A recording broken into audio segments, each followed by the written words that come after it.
Bonjour et bienvenue dans cette nouvelle interview d'Africa News.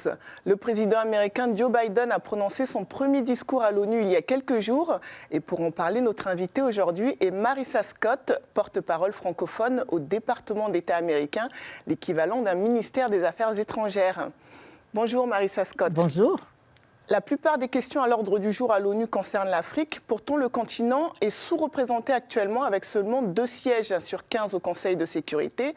Il y a quelques pays qui soutiennent le fait que l'Afrique devrait être mieux représentée. Quelle est la position des États-Unis ?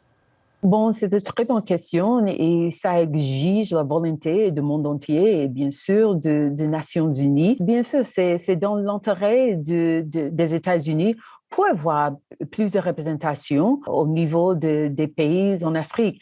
Mais ce n'est pas quelque chose qui est unilatéral des États-Unis. Ça exige la volonté de le monde entier et tous les pays membres des Nations Unies. On a l'impression que ces discours à l'Assemblée générale de l'ONU sont rarement suivis des faits. En quoi est-ce que ce sera différent avec celui que Joe Biden vient de prononcer ? Pour les États-Unis et surtout pour l'administration Biden, il est bien mentionné que l'Afrique est une priorité. Il a déjà montré ça au niveau de la Prosper Africa et aussi de la coopération de développement et de finances, le DFC, qu'on a plus d'engagement commercial entre les États-Unis et entre l'Afrique.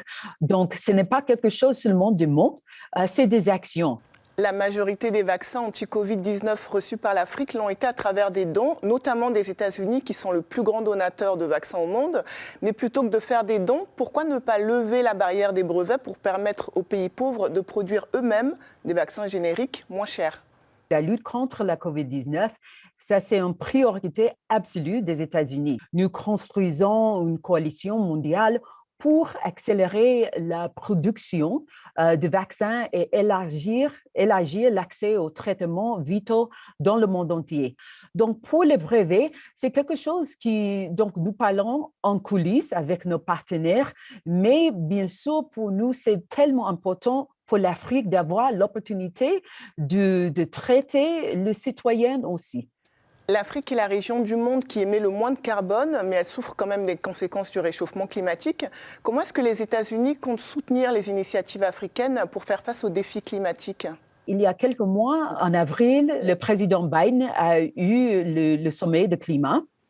Et il a invité 5 pays africains pour démontrer que l'Afrique est partie de la solution. Et dans une semaine, on va avoir l'envoyé spécial pour le changement climatique, John Kerry. Il va voyager en Afrique du Sud en particulier. Il va parler avec le gouvernement sur le changement climatique. Ma question concernait surtout le financement parce que ces initiatives, par exemple en faveur des énergies renouvelables, coûtent cher. Est-ce que les États-Unis comptent en financer certaines ? Je n'ai pas un chiffre pour annoncer. Le gouvernement américain va redoubler les efforts, mais je n'ai pas le chiffre exactement. Quel est le message principal que le président Joe Biden souhaitait faire passer lors de ce premier discours à l'ONU ? C'est le même message qu'il a dit depuis le premier jour, 20 janvier. L'Amérique a de retour. Marissa Scott, porte-parole francophone du département d'État américain. Merci beaucoup d'avoir accepté de répondre aux questions d'Africa News. Merci à vous. Et merci à vous de nous avoir suivis. Restez sur Africa News pour plus d'actualités africaines. Quant à moi, je vous dis à bientôt.